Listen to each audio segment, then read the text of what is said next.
Hello, my name is Carla Brewer, and I am interning with Turning Point. I am currently enrolled in Nova Southeastern University's Clinical Mental Health Counseling Master's Program. Today, I will provide a brief telehealth training. Telehealth services are necessary due to the pandemic we are currently experiencing. We all had to make a lot of adjustments. So for starters, what is telehealth? Telehealth can be described many ways depending on the service that's being provided. I will sum it up for mental health counseling. Telehealth is utilizing telecommunication technology to provide counseling services such as individual and group counseling. The idea is to mimic traditional therapy, but allow clients to access therapists from virtually anywhere with internet connections.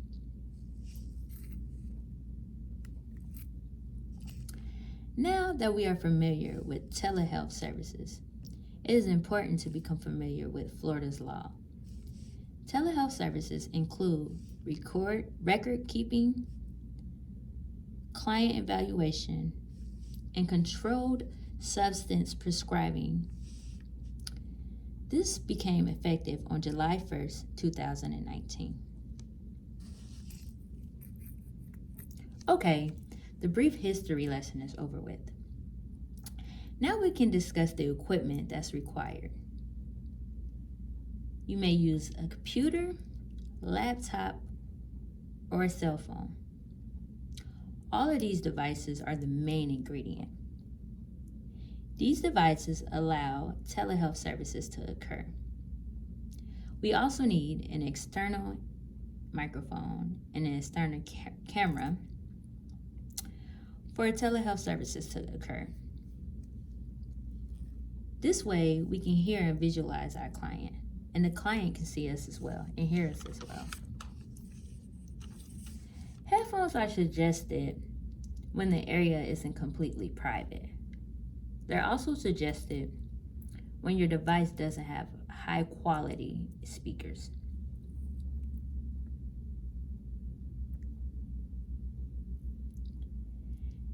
I think right now it's important to discuss some goals of telehealth services.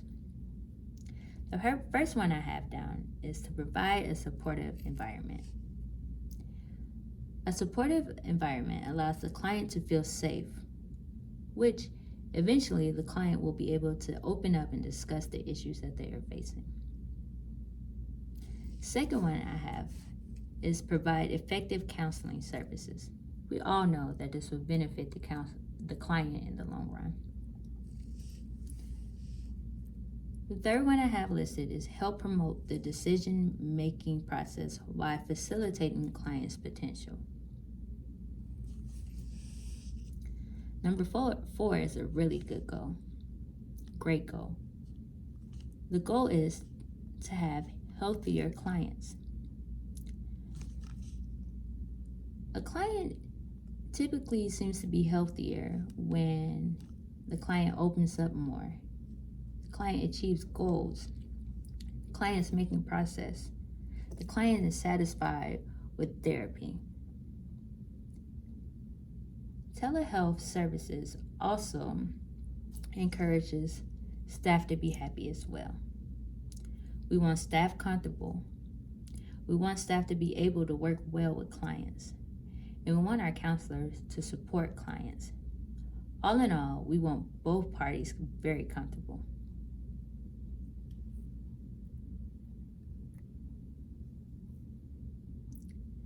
Since we are aware of some of the goals, let's focus on a few facts about telehealth services. Did you know there's been a 70% increase in telehealth services since 2015? 77% of the clients are more likely to choose services that offers telehealth than choose services that do not have telehealth options. Telehealth helps increase healthcare value and affordability. This means it saves clients money and time by reducing transportation. Telehealth is also known as reducing burnout from clinicians because they're able to put time and focus on the clients that they have. The last fact that I have, or statistic that I have, is 90% of clients report being satisfied with experiencing telehealth services. Now, let's transition to ethics. Ethics is very important with traditional and online counseling. Remember to be mindful of scope practice issues. If a client reveals an issue which you are not equipped to treat, it is your obligation to refer the client to another counselor. Practice good informed consent. It is your responsibility to make things clear to your client. Discuss fees, treatment expectations, and private policies. Also be aware of Florida's rule when working with children and adolescents. Only work with apps that can fully secure clients' data and that endorse ethical treatment approaches. Take proactive steps to secure the client's data. Only provide therapy across a secure connection. Know your client. It is your obligation to report abuse and warn of danger. Get basic information and explain what you would do with this information. Set clear expectations for communication. What this is saying is that you have to set boundaries with your clients. You have to let them know that they cannot reach you 24/7. Just like there was a set time when you were doing counseling services out the office, you have a set shift here. They cannot contact you 24/7. Make sure that you inform them on what they should do if they are having a mental health emergency.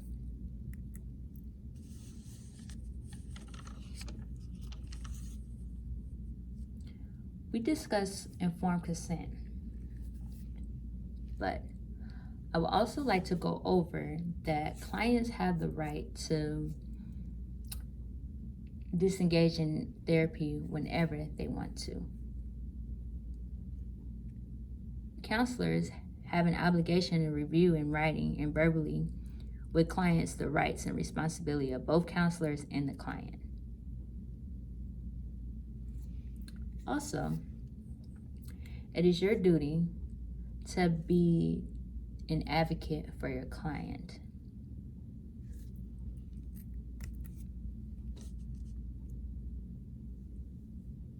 It is necessary to avoid harmful and imposing values. We are all familiar with honoring confidentiality. Counselors will only disclose information with appropriate consent or with sound legal or ethical justification. Keep in mind, it is a must to maintain records and documentation. If you do not document anything, it never happened. The session never happened. Since we talked about the code of ethics, we should discuss HIPAA compliant apps. Skype, FaceTime, Google Hangouts, Facebook Messenger, and the standard Zoom are not compliant with HIPAA.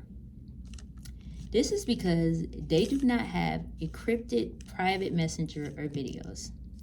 Zoom's standard services are not HIPAA compliant. However, there is a version of Zoom that you can buy that is compliant with HIPAA.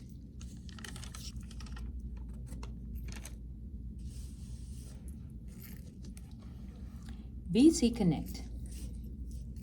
BT Connect was created in 2009. It is a secure, simple, and affordable HIPAA-compliant telehealth platform. Some of the features include group session capabilities, payment integration, e-signature document sharing, encrypted private messaging, and customized branding. The platform is simple to use and easy to set up, and there is a live support team available to assist you every step of the way. There are different plans available for any size practice. There is no monthly limits, no contracts required, and you can get your first month for free. Doxy.me. Doxy.me is really one of the most popular options available. They were designed specifically for telehealth. There are no downloads. Just send a link to your clients via email, and they are directly entered into your encrypted online office. This is free. Theralink.com. Theralink was built specifically for mental health providers. The server was founded by 2 therapists and a technology expert. They have an easy setup for both clients and providers, and the connection is incredibly clear. Clients even get to wait for the session in an online waiting room. You can schedule sessions online and accept payments through the service. There are several price packages that start at $30 per month. The first 15 days are free. WeCounsel. WeCounsel also has an emphasis towards the behavioral health field. Along with HIPAA compliant, they also surpass industry encryption standards. They allow providers to accept payments through the site and also have scheduling capabilities. Plans start at $25 a month and go up from there. They also offer a 30-day free trial.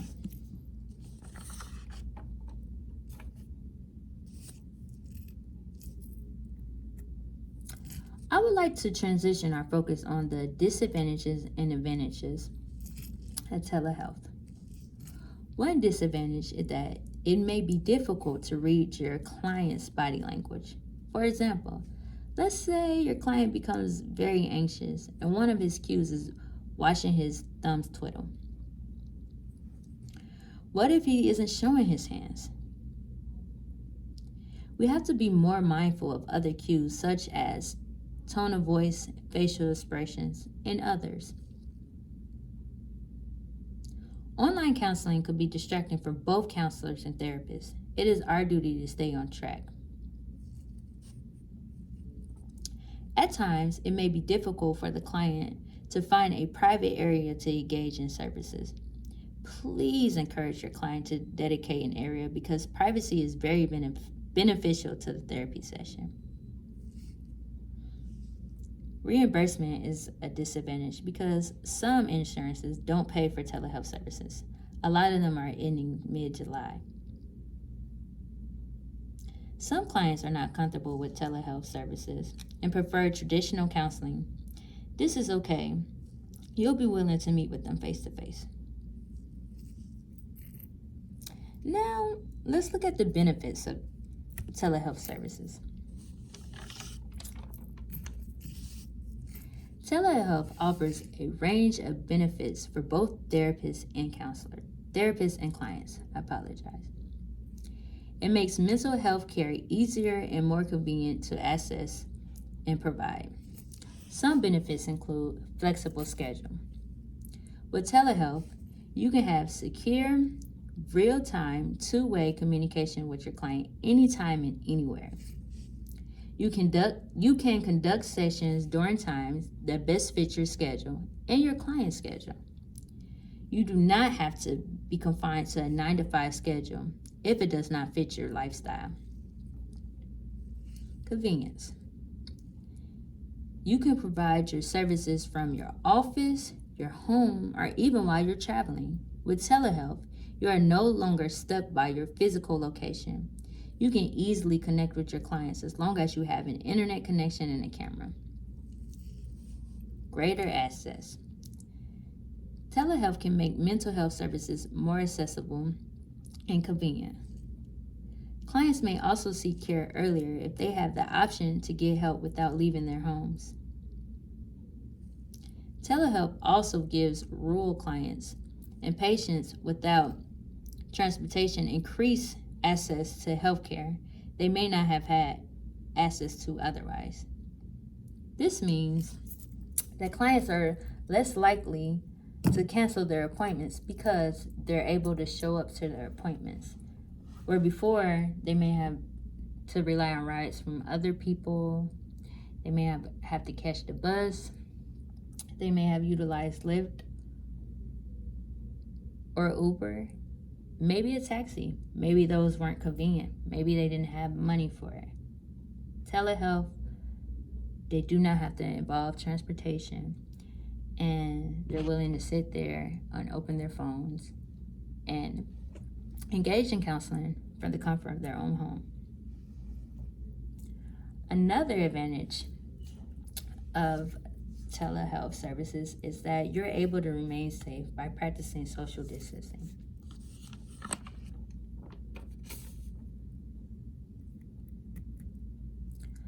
One question asked is, how do I transition my practice to a telehealth service delivery system? Well, there are a few steps to this. 1, review the code of ethics on telehealth services and apply it. Remember, we want to treat online therapy as if we were face-to-face with our clients. 2, receive training to become more familiar with telehealth services. One should be aware of informed consent, HIPAA compliances, and ensuring telehealth services is appropriate for your client. We also want to respect the wishes of clients if they decline telehealth services. We do not want to force a client to do anything he or she isn't comfortable doing. Now that we are aware of how to transition counseling services, let's look at a few tips. Privacy. Sessions should be private and free of distractions. You want to make sure that no one else can hear the conversation between you and your client. Headphones, earphones are really good for this. Noise level. Ensure that there are no noise that could be distracting to you or your client during your session. This includes cell phones, doorbells, noises from outside, animals, TVs, radios, other conversations, anything you can name, toys. Do not want that around. Clothing. Dress professionally. Try to avoid patterns because they can be visually distracting and can cause strain on your clients. Stick with simple, solid patterns. Eye contact. Maintaining eye contact during your online sessions is imperative. Avoid doing other work, looking at other screens, or taking notes for long periods of time. Clients pick up on this, and if they feel like you are not listening, they will disengage in a therapy session. They may also take that as okay to not pay attention and put their focus on something else. Remember, we are here for the clients, and we give them our undivided attention. Sometimes clients may ask, why are you looking at me? You may have to explain to them, I'm sorry, I'm not here with you in person, so I'm giving you my undivided attention, and I want to make sure that I'm focusing on you. If it makes you feel uncomfortable, I'll work on my eye contact. Visual distractions. Your background in the camera should be free of all clutter. You want to also make sure that no one else is in the background and you don't have animals walking in the background as well. I know sometimes when I'm in class, my dog likes to walk on the couch. I know that is not acceptable, especially when providing therapeutic services to clients. Okay. Lighting. Maintain a consistent light source throughout your online therapy session. Avoid having light sources behind you because it may cause your face to shadow. Try to keep windows and curtains closed. If they are behind you, you want to make sure that one, your client is paying attention, and also you want to protect the privacy of your client. Okay. So we have focused on telehealth training. What do we do when clients come back during the middle of July? What do we do when the office opens up? What would this look like? Well, for starters, it can be a possibility that your client may prefer telehealth therapy instead of traditional therapy because of all the advantages and all the benefits.